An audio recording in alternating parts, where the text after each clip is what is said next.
The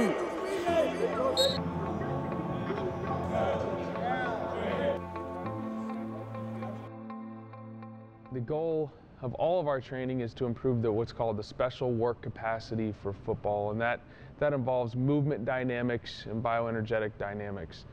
But currently, right now, one of the things we're really trying to work on is improving biological power. And what that means is, in most training programs, you train for outputs, whether it's bar speed or certain wattage or pounds lifted or maximal speed. Those things are important to train for.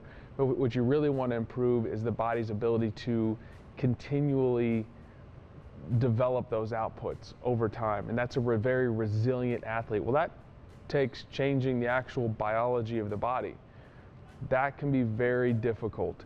You have to know exactly what you're doing. So we have certain methods that we use to develop that. And then the second thing is it can be very, very, very tough on the player, physically and mentally taxing at times. It's important for us to stress our guys mentally, but we're going to do it in a smart way. And these guys, sometimes they leave here exhausted, sometimes they leave here and they don't feel like they did a whole lot, but we tax the central nervous system and the next day they're like, whoa, I'm really tired, I didn't realize I put out that much. But we're not just working to work. If that was the case, then we would just take a hammer and pound the ground as long as we could, and that would improve players. You know, anybody can make somebody work hard, not anybody can make somebody good or better. And that's what our job is we look at the sport and we figure out a way to develop our players biologically, morphologically, and then also from a mental and intellectual side to make them better football players. There you go. Good job.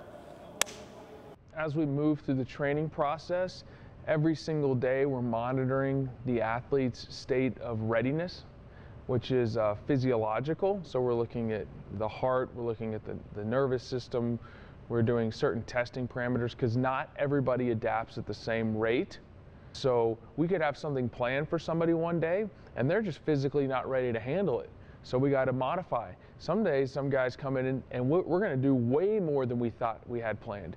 That's really what people see as part of the high performance program, is all the monitoring and testing and evaluating that we're doing. That's really important. I don't think that happens at very many places. You write a program and you do it. Well, the body doesn't react that way. There's stresses from all different parts of your life, from school, from social, from training, weather, all sorts of stuff causes stress, and the body's going to adapt differently. And so we got to be ready to change with that. So some days we go harder than planned, some days we go easier than planned, some days we just change up the script for maybe just 3 guys in the whole team. But that's kind of what separates our program, is that we're willing to go that extra mile for the individual athlete.